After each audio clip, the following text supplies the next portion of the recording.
Hi there, my name is Brian Whitty. I'm one of Glenbard East's school counselors. In this presentation, I plan to share 10 financial aid tips to maximize your scholarships and grants. Scholarships and grants are known as gift aid because they do not have to be paid back. They are the best type of financial aid. Scholarships are often merit-based, meaning they are awarded to students based on personal achievements. Grants, on the other hand, are need-based. Eligibility is based on income, assets, and other financial factors. Scholarships and grants come from multiple sources. They come from the federal or state governments, your college or career school, and private or nonprofit organizations. My first financial aid tip is to leave no stone unturned by applying to all four sources. The first two sources, federal and state government, provide mostly need-based grants. To qualify, you complete the FAFSA or free application for federal student aid. Some families choose not to apply because they believe their income's too high. The FAFSA is a free application that is also used by the third source, college or career school. For many students, applying helps pay for college even if they do not qualify for government grants. The key here is to complete the FAFSA, which opens October 1st of your senior year. Completing the FAFSA is now a graduation requirement. By completing the FAFSA, you may qualify for federal government grants. The first two grants in the table, the Federal Pell Grant and Federal Supplemental Educational Opportunity Grants, are awarded to students who have exceptional financial need. These grants are awarded regardless of a student's performance in school. Similarly, the Illinois government offers the Illinois Monetary Award Program, or MAP grant, for students with low income. The program is run by the Illinois Student Assistance Commission, or ISAC. To qualify, a student with financial need must be an Illinois resident and attend an Illinois school that is MAP approved, which includes all Illinois public universities and community colleges, and most private nonprofit institutions. Students apply by completing either the FAFSA or the alternative application for Illinois financial aid. In addition to the MAP grant, ISAC oversees the AIM High Grant Program and Illinois Scholarship Programs. The AIM High Grant Program is designed to keep talented Illinois students enrolled at one of Illinois' public universities. On the ISAC website, you can find the list of participating universities. We have 12 public universities in all. Students must complete either the FAFSA or alternative application. Eligibility is based on a combination of financial need and merit. Each college sets their own criteria. The grants are limited, and they target the top students academically. ISAC also offers information about Illinois scholarship programs. The scholarships are designed to help specific groups of Illinois residents, including future teachers, nurses, and dependents of the military. So far, I have gone over applying for federal and state government grants and scholarships. The third source, your college or career school, is another important source. Tip number 2 is to check the net price of your colleges. As you create your list of colleges, you can get an early estimate of the true cost or net price by using the college's net price calculator. Net price is the amount that a student pays to attend a college in a single academic year after subtracting scholarships and grants. By looking into net price, you can create a college list that you feel confident you can afford. The net price calculator is a tool available on a college or university's website and allows prospective students to enter information about themselves to find out what students like them paid in the previous year. When using the calculator, you will need to enter accurate income information. The best calculators will also ask for your GPA and test scores to estimate merit-based scholarships. Contact your counselor if you need help with determining either your GPA or test score. To locate a college's net price calculator, go to the United States Department of Education's Net Price Calculator Center and search for your college. You can also enter net price in the search bar of a college's website. Tip number 3 is to do your research. Colleges vary on how they award their own scholarships and grants. You must conduct research for every college. I recommend researching required forms, application procedures, and deadlines. When researching required forms, some colleges will require the CSS profile in addition to the FAFSA. The CSS profile gathers information that is not available on the FAFSA to help colleges award their own institutional grants. When it comes to procedures, some colleges award financial aid automatically based on your application for admission. In these cases, the colleges may have a priority deadline to apply. Other colleges may have separate scholarship or grant applications that you must apply for.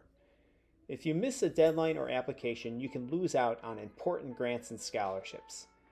Information is commonly found under the Financial Aid Office on the college's website.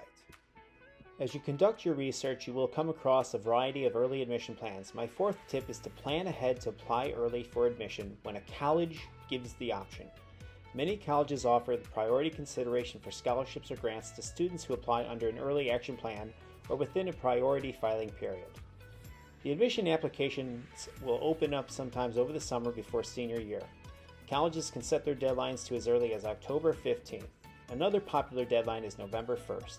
It is challenging to meet the early deadline if you do not begin to prepare your application before senior year. The summer is a good time to get started on essays. You can talk to teachers during your junior year to see if they agree to write a letter. Our school counseling website has many resources to help you. Be aware of the differences among early admission plans. Some are binding while others are non-binding. The early decision plan is binding.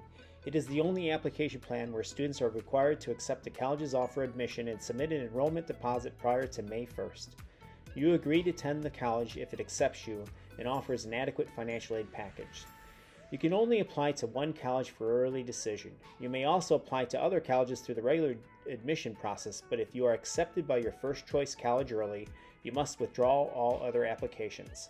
Students are advised to use the college's net price calculator to get an idea of how much financial aid they will receive prior to signing an ED agreement.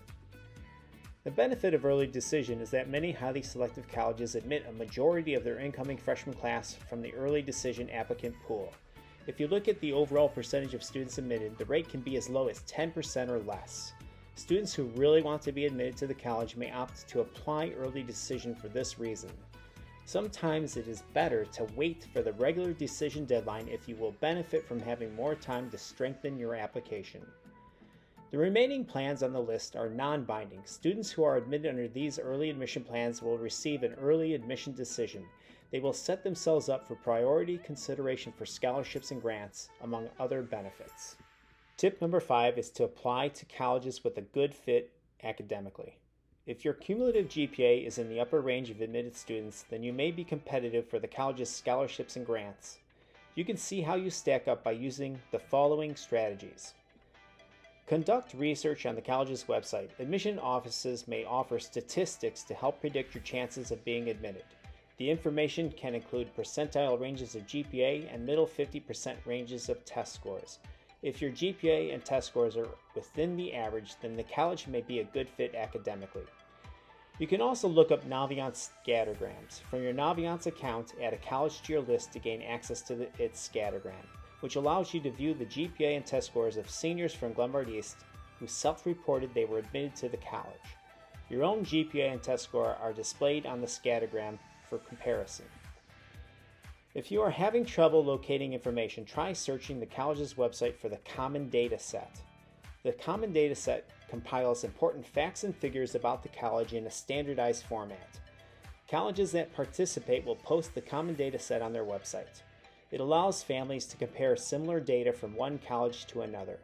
I want to warn you that the Common Data Set is a large spreadsheet of data. If you try this strategy, then you will find the freshman profile statistics within sections C9 to C12. Finally, I want to clarify that focusing on a couple data points can be misleading. Colleges admit students through a holistic review process. If your GPA and test scores are below the average range, then other criteria may still allow you to gain admission and be eligible for grants and scholarships. Remember that federal grants are based entirely on need, regardless of academic performance. Not to mention, some colleges will allow you to apply test optional, meaning they de-emphasize test scores in favor of other criteria. Some colleges may also award scholarships without test scores. Tip number 6 is to beware of tuition rates. Public universities are funded by local governments, and as such, they serve the local residents. I mentioned earlier that Illinois has 12 public universities. They all charge a lower in-state tuition rate to Illinois residents. Applicants from other states get charged the out-of-state tuition rate, which is often thousands of dollars more. If you plan to apply to a public university outside of Illinois, then you will most likely pay a higher tuition rate. The net price calculator should take into account the state of residence to to provide a more accurate estimate. It is also important to make sure you are eligible for merit-based scholarships because the public college's grants will likely be reserved for in-state residents only. Private colleges, on the other hand, are not funded by local governments and typically charge the same tuition rate to all applicants. The cost of attendance at many private colleges is significantly higher than the public universities. However, private colleges are able to provide generous grants and scholarships based on their institution's recruitment strategies. Net price calculators ensure you do not rule out a private college based on the higher sticker price. If you aspire to earn an athletic scholarship, then tip number 7 is to register at the NCAA Eligibility Center. If you want to play NCAA sports at Division I or II schools, you should register for a certification account. If you are interested in Division III, then you can create a profile page to receive important updates. If you are undecided, you can create a profile page and transition to a certification account later. There are also 250 NAIA schools that may offer athletic scholarships, and you should register at the NAIA Eligibility Center if you are interested. Tip number 8 is to apply to multiple colleges. The logic here is pretty straightforward. The more colleges that you apply to, the greater opportunity for scholarships and grants. The goal, of course, is to receive a financial aid offer from each college that is affordable. If you begin applications early, you could have multiple offers on the table by early spring of your senior year. If you haven't applied under an early decision plan, you have until May 1st to decide which college you want to enroll. Our school counseling department encourages every senior to apply to at least 3 post-secondary career schools. Some colleges offer free applications. If you are eligible for the National Free or Reduced Meal Program, then your counselor can help waive the application fees for your colleges. During the spring of your senior year, you can schedule college visits to help finalize your decision. It is recommended you visit the financial aid office to ask questions to better understand the terms and conditions of your financial aid offer. The Glenbard Parent Series recently hosted Frank Palmasani, an expert on financial aid. He has a sticker price reduction list that includes ways to reduce the cost of attendance at your college. One method that he includes is the Talent Scholarship. According to Mr. Palmasani, the Talent Scholarship is based on your resume and relationship with the college. Colleges can invite you to apply or interview for their talent scholarships after you are already admitted. For this reason, when applying to multiple colleges, I want to caution you to make sure you develop your relationship with each college. These relationships are enriched through your college visits. There's a fine line between applying to too many colleges versus just the right number. Relationships are particularly important at private colleges that are smaller than a public university. When visiting your financial aid offices, tip number 9 is to file an appeal of your financial aid if you have endured a special circumstance. In order to file an appeal, you must first complete the FAFSA. If your family's current financial situation differs detrimentally from what is represented on your FAFSA, then you may wish to contact the financial aid office to learn about the special circumstance appeal process. Some of the more common serious circumstances include divorce, loss of job or income, death of a family member, and extenuating medical bills. Financial aid offices are able to use professional judgment to readjust your eligibility for financial aid. The appeal process requires that you are able to document a significant loss of income. This is not a way to negotiate your financial aid or to see if the college can match offers from other colleges. Appeal forms are often available on the financial aid website. When all is said and done, your college's financial aid office will provide you a financial aid offer. ISAC provides a financial aid comparison worksheet on their website that you can use to generate a side-by-side comparison of the financial aid offers you have received. For each college, you enter the cost of attendance. Next, you refer to the college's financial aid offers to add all of the financial aid you have received. The worksheet organizes by all 4 sources, including federal and state government grants, college grants and scholarships, and last but not least, the 4th and final source of gift aid, private or nonprofit organization scholarships. Once you subtract all of your gift aid received, you have the out-of-pocket cost to attend the college for 1 academic year. Your financial aid offers may also include self-help aid, such as campus employment and federal student and parent loans. As you prepare to enroll, the private and nonprofit organization scholarships are the only source that you can, in theory, still increase. For this reason, my 10th and final tip is to apply for outside scholarships. Colleges refer to private or nonprofit organization scholarships as outside scholarships because the funding is provided by a source that is outside of their university. Outside scholarships may help reduce your dependence on loans. Under this category of gift aid, there are several options. I encourage you to watch the scholarship video by Mr. Greener that's part of the College Night video series. I also want to share the Guide to Grants and Scholarships, which provides strategies to apply to scholarships from private or nonprofit organizations.